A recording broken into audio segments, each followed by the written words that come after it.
अच्छा जी, security considerations for mobile commerce. तो ये security service provided by the WLS। WLS क्या है? वायरलेस ट्रांसपोर्ट लेयर सिक्योरिटी, जो भी हमने ऊपर देखा।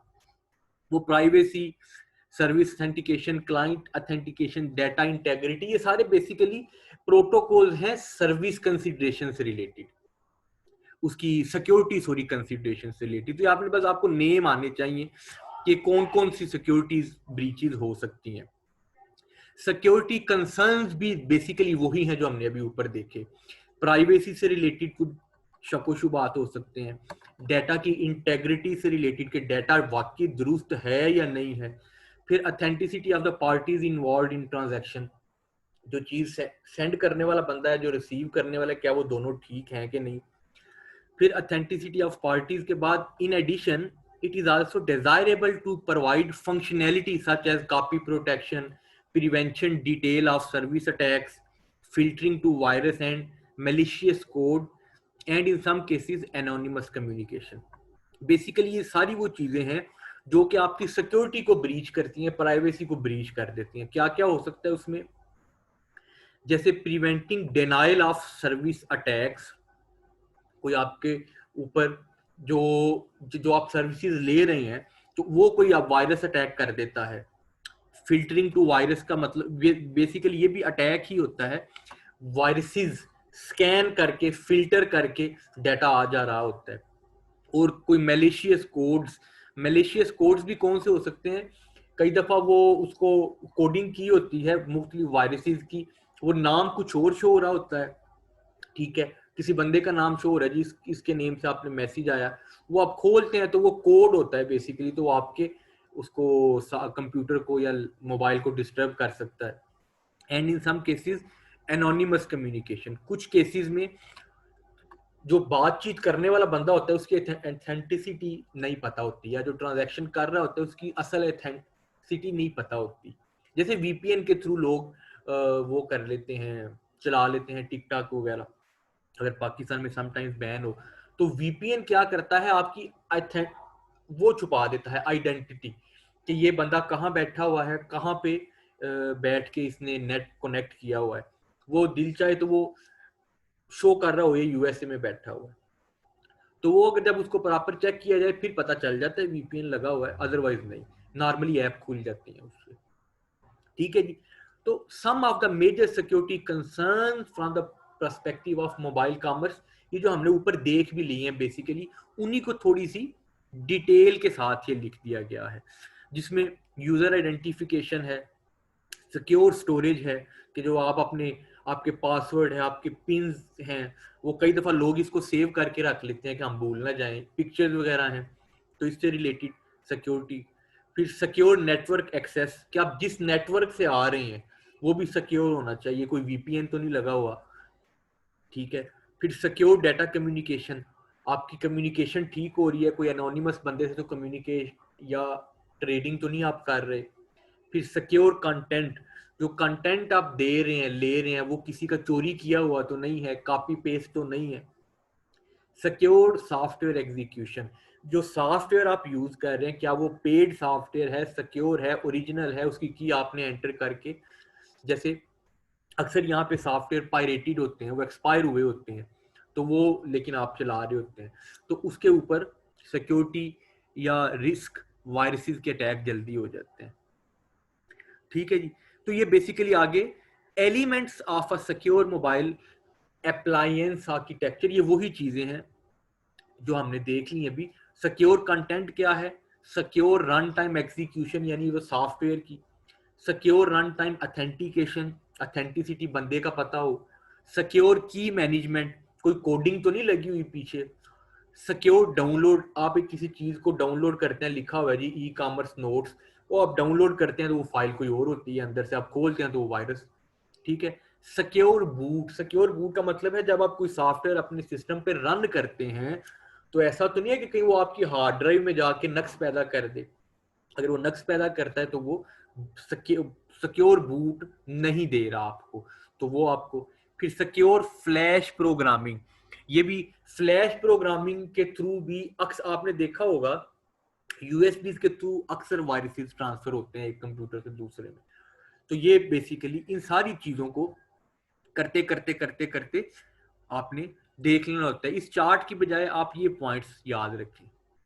उसके बाद अच्छा, नेटवर्क टेक्नोलॉजीज बेसिकली एब्रीवेशंस याद रखें, वैसे क्वेश्चन उस तरह से इंपॉर्टेंट नहीं है। जीएसएम किसे कहते हैं जी? General system for mobile communication. SIM किसे कहते हैं? जैसे ये सिम है ना हमारी, ये वही सिम है, इसको कहते हैं सब्सक्राइबर आइडेंटिटी मॉड्यूल। इनको आपने पढ़ लेना है अभी खुद ही से। टीएमडीए क्या है? Time division of multiple access. Basically ये जो नेटवर्क टेक्नोलॉजी यूज होती है यूएस में, ये वो है, ठीक है।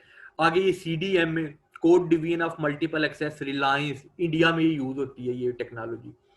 तो ये आपने एब्रीविएशन याद रखने हैं, बाकी कोई टेंशन नहीं है इनकी, ठीक है जी। उसके बाद आ जाए सर्विस टेक्नोलॉजीज पे। इसका भी आपको ऑलरेडी पता है, सारे मेरे साथ ही है जी? Yes sir. जी सर। गुड। फैजान इधर ही हो?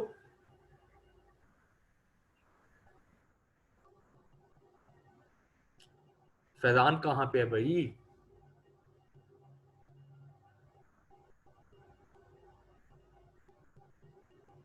बाकी सब इधर ही हैं? Yes sir. हाँ जी। शाइबा कहाँ? शाइबा भी इधर ही है। अरीबा कहाँ पे है जी? सर इधर ही। ठीक हो गया। हमारा चीमा कहाँ पे है? सर इधर ही है। अच्छा, फैजान गायब है? अच्छा जी, चलिए फैजान से भी बात करते हैं बाद में। सर्विस टेक्नोलॉजी आपने फर्स्ट जनरेशन, ये तो तकरीबन हमने उस तरह शायद यूज ना की हुआ हम लोगों से पहले, ठीक है। एनालॉग वॉइस, आपके जो पीटीसीएल है ना, समझ लीजिए आप पीटीसीएल की मिसाल, इस पीटीसीएल को माइंड में रख सकते हैं।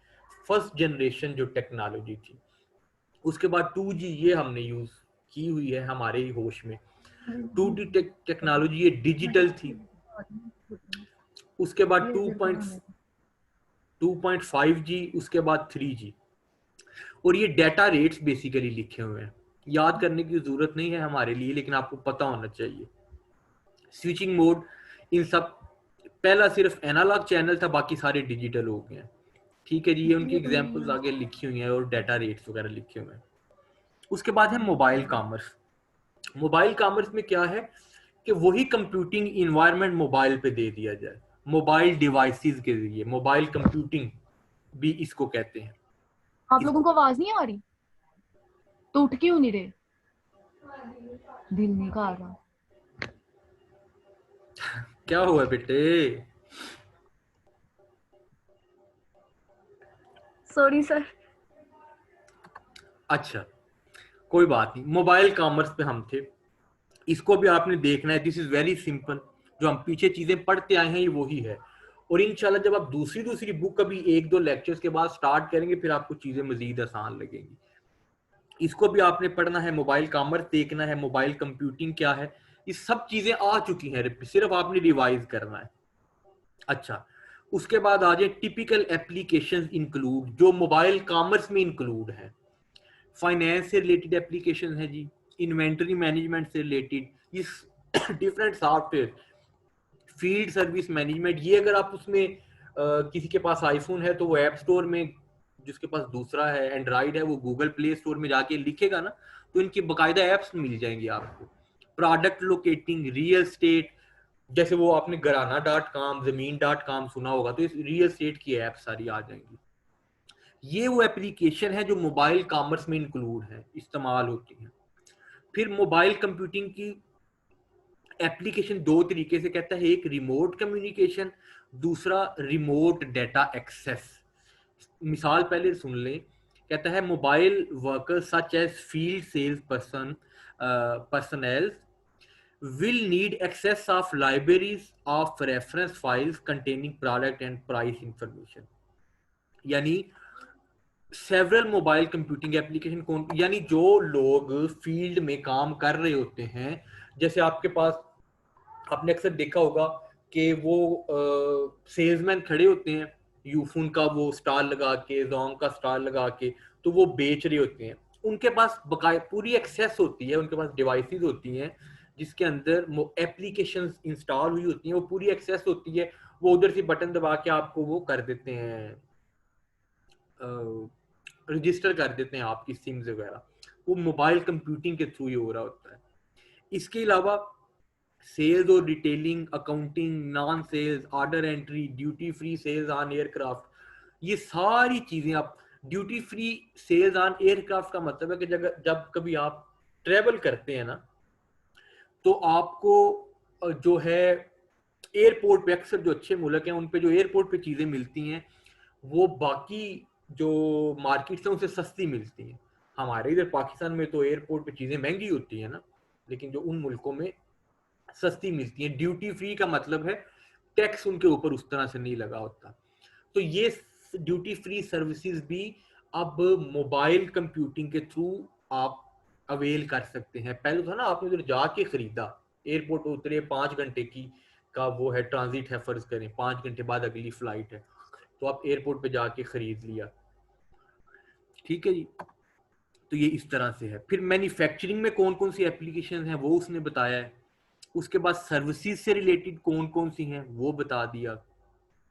उसके बाद ओ other application, agriculture, forestry and data collection से रिलेटेड। फिर ट्रैवल टिकटिंग इश्यूज, ट्रैवल की सारी टिकटिंग, ये बेसिकली वो बता रहा है कि सारी की सारी जो कॉमर्स की एक्टिविटी है ये मोबाइल पे ये सारी आप कर सकते हैं। बात फॉलो कर रहे हैं जी?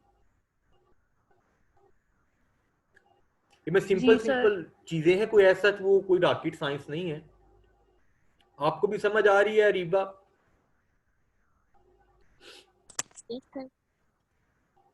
अच्छा फैजान, जब आओ तो बताओ यार आप आगे हो कि नहीं। आगे देखते हैं। तब तक मोबाइल कंप्यूटिंग बेसिक टर्मिनोलॉजी, ये सारी आपको ऑलरेडी पता है, ये हमने पीछे भी पढ़ी है कि पीडीए क्या होता है, एसएमएस क्या होता है, ईएसएमएस, ईएमएस क्या होता है। तो ये आपने एक एक लाइन पढ़ लेनी, आपको पता हो। कोई ऐसी मुश्किल चीज नहीं है कि जो बगैर मेरे पढ़े आपको ना आ सके, तो ये इंशाल्लाह आप कर लेंगे। अच्छा, फिर mobile computing has two major characteristics that differentiate it from other forms of computing. कौन कौन सी? एक मोबिलिटी और ब्रॉड रीच। मोबिलिटी का मतलब ये है कि वो कहीं पे भी जाके, वो मोबाइल डिवाइस सिर्फ अपनी ले जाए, वो कहीं पे भी जाके कांटेक्ट कर सकता है, ई कॉमर्स की एक्टिविटीज ट्रेडिंग परफॉर्म कर सकता है। दूसरी उसकी ब्रॉड रीच है, रीच से मुराद बहुत ज्यादा उसकी रीच है, किसी भी टाइम आप दुनिया के किसी भी हिस्से में कांटेक्ट कर सकते हैं। अच्छा जी, अब ये भी बेसिकली बिजनेस मॉडल्स इसमें भी उसी तरह के हैं जैसे पीछे थे। Buyer oriented e commerce, seller oriented और virtual market place with multiple buyers and sellers. Virtual market multiplace जो ऑनलाइन मार्केट हो रही होती है।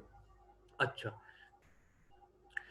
सबसे पहला है buyer oriented e commerce model suit large volume of items of different types, यानी बायर के पॉइंट ऑफ व्यू से, ठीक है जी, जो बायर के पॉइंट ऑफ व्यू से फायदेमंद है। जिस तरह से हमने बात पीछे देखी थी ना ई कॉमर्स की टाइप, बायर ओरिएंटेड, उसके फिर सप्लायर ओरिएंटेड, इसी तरह ये भी है बायर ओरिएंटेड, सेलर ओरिएंटेड। तो ये चीजें आप देखेंगे तो आपको उसी वक्त समझ आ जाएगी। फिर ई प्रोक्योर, मैं तेज तो नहीं ज्यादा चल रहा मैं, क्योंकि ये चीजें ऑलरेडी मुझे उम्मीद है कि आपको क्लियर होंगी किसी ना किसी हद तक। स्पीड तेज तो नहीं ज्यादा? नहीं सर ठीक है। तो दैट्स गुड। तो इसको आपने पढ़ना है। फिर e procurement start with purchase, requisition and involve. E procurement किस तरह से होती है मोबाइल पे, ये उसने बताया हुआ। जैसे प्रोक्योरमेंट का क्या मतलब होता है कि चीज जहां से बन रही है, बनने से लेके डिलीवरी तक के सारे प्रोसेस को, ठीक है जी। डिफरेंट लेवल्स ऑफ ऑथराइजेशन, पहले रॉ मटेरियल की अथॉरिटी किसी और के पास थी, फिर वो फर्म, मैन्युफैक्चरिंग फर्म में आ गई, अथॉरिटी किसी और के पास थी, फिर कन्वर्ट हो गई फिनिश प्रोडक्ट में, तो उसकी अथॉरिटी बदल के सप्लायर के पास चली गई, सप्लायर से बायर के पास आई। तो डिफरेंट लेवल्स ऑफ ऑथराइजेशन है। Selection of supplier, request for quotation, monitoring the order fulfilment, फिर ऑर्डर की पेमेंट, ये सारे जो प्रोसेसेस हैं बेसिकली उनको वो बता रहा है। मोबाइल कॉमर्स में ये इन सब चीजों को डील करती है जो कि एक रेगुलर कॉमर्स के हिस्से हैं। अच्छा जी, एक्टिविटीज भी हमने इंट्रा कंपनी और इंटर कंपनी एक्टिविटीज पढ़ी थी with respect to e commerce. अब ये मोबाइल कॉमर्स के पॉइंट ऑफ व्यू से इंट्रा कंपनी एक्टिविटीज कौन सी होती हैं? एक ही कंपनी के अंदर रहते हुए एक्टिविटीज जो चल रही होती हैं उससे बाहर नहीं जा रही होती, एक ही कंपनी के मुख्तलिफ डिपार्टमेंट्स के दरमियान कम्युनिकेशन होती है ये। और इंटर कंपनी एक्टिविटीज कौन सी होती हैं?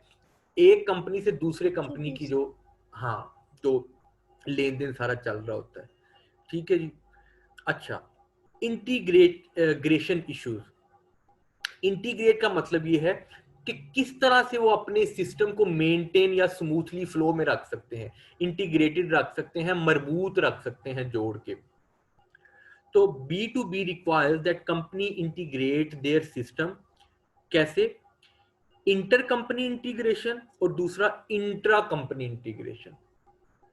इंटर कंपनी इंटीग्रेशन है दो कंपनीज के दरमियान डाटा फ्लो स्मूथ हो। इंट्रा कंपनी इंटीग्रेशन क्या है? एक ही कंपनी के मुख्तलिफ डिपार्टमेंट में फ्लो ऑफ इंफॉर्मेशन स्मूथ हो। बात फॉलो कर रहे हैं जी? जी सर। जो इंटर कंपनी इंटीग्रेशन है, इलेक्ट्रॉनिक डाटा इंटरचेंज और वर्चुअल प्राइवेट नेटवर्क्स, इनके थ्रू आपस में वो अपनी कम्युनिकेशन मेंटेन रखते हैं। अच्छा, इसके अलावा inter operation using XML which acts as business connector।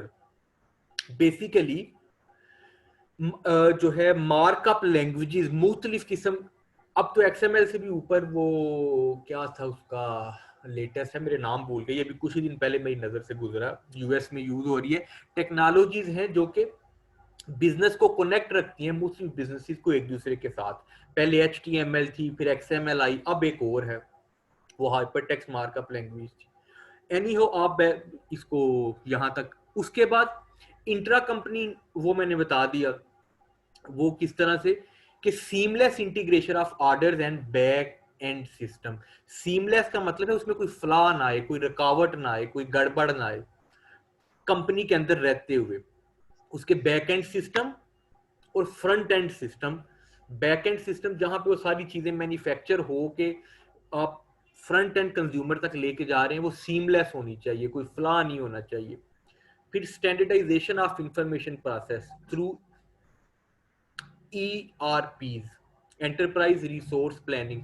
Basically group of software है, उसके जितने प्रोसेसेस हो रहे होते हैं उनको भी इंटरकनेक्ट किया गया होता है एंटरप्राइज रिसोर्स प्लानिंग सॉफ्टवेयर के थ्रू। अब इसमें ERPs में होता क्या है? एंटरप्राइज रिसोर्स प्लानिंग में ऑर्डर एंट्री फुलफिलमेंट, ऑर्डर आने से लेके ऑर्डर फुलफिल हो रहा है, लॉजिस्टिक्स सारी उसकी, ट्रांसपोर्ट जो है, फिर इन्वेंट्री उसकी, production and planning monitoring, production ठीक हो रही है, अकाउंटिंग एंड फाइनेंशियल सिस्टम सारा उसका, उसकी कास्ट वगैरह, HR किन किन लोगों की ने कौन कौन से काम असाइन किए हुए हैं वगैरह। ठीक है जी। ये हम क्या, हाँ। जी बेटे क्या हुआ? ठीक है जी। तो इसकी जरूरत नहीं है, ये हमने ऊपर ही देख ली, नो प्रॉब्लम। इसको भी आप बेशक स्किप कर दें। परचेजिंग की भी दूसरी है सेल साइड ई कॉमर्स, इसको भी आपने पढ़ना है, वही चीजें हैं विद रिस्पेक्ट टू सेलर। ठीक है जी, ये आपने पढ़ना, वही चीजें होंगी, कोई फर्क नहीं उसमें ज्यादा आएगा, लेकिन सेलर के पॉइंट ऑफ व्यू से होगा जी। आगे चलें, इसको छोड़ दें। प्लेटफॉर्म कौन कौन से हो सकते हैं जी? Sell.com है, जैसे हमारे पास Alibaba.com है। ठीक है, DBMS database management system, WebDB, ये भी एक फ्रंट एंड ओरेकल है। फ्रंट एंड ओरेकल कौन सा? जो आपको और मुझे नजर आता है जब हम मोबाइल पे उसे खोलते हैं। ठीक हो गया जी, यानी ये कोई प्रॉब्लम तो नहीं आ रही अभी तक में? No sir. उसके बाद है वर्चुअल मार्केट्स। वर्चुअल मार्केट का आपको पता है कि ऐसी मार्केट जो कि फिजिकल फॉर्म में तो एग्जिस्ट नहीं करती, जिसको दूसरे अल्फाज में कह लें कि जो मार्केट एग्जिस्ट करती हैं in digital perspective, in digital shape, in digital form. ठीक है जी, जैसे market meeting place for vendors and buyer, जैसे डिजिटल मार्केट प्लेसेस हो सकती हैं या वर्टिकल पोर्टल्स हो सकते हैं, ये डिफरेंट पोर्टल्स हो सकते हैं। जैसे बायर्स के अलग पोर्टल्स हो, जैसे अब किसी ने वो यूज किया है, OLX यूज किया कभी किसी ने?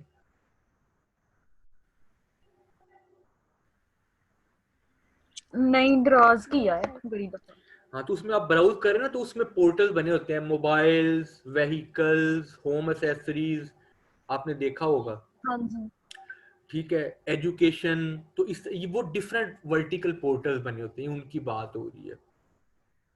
Boeing part allows airline to purchase separate. अब ये बेसिकली इसने एक बहुत बड़ी एक बोइंग एयरलाइन है जिसके जितने पार्ट्स हैं, बेसिकली वो बता रहा है कि उसको आप ऑनलाइन परचेज कर सकते हैं डिफरेंट सप्लायर से। बोइंग एक बेसिकली सबसे बड़े जहाज का नाम है जो पैसेंजर प्लेन और ट्रांसपोर्ट के लिए यूज होता है। वर्चुअल ऑर्गेनाइजेशन की डेफिनेशन वगैरह लिखी हुई है, वो आपको माशाल्लाह से आती है ऑलरेडी, वो हमने पढ़ी भी है, ये आपने देख लेना है। किसी चीज में अगर इशू होगा तो वो आपने मुझे इससे दोबारा पूछ लेना है, वो टेंशन नहीं है। इसकी क्या क्या प्रॉपर्टीज हो सकती हैं वर्चुअल ऑर्गेनाइजेशन की, फीचर्स क्या क्या हो सकते हैं। जैसे वो कहता है कि बैरियर रिमूव हो जाते हैं, न्यू सर्विस एंड प्रोडक्ट्स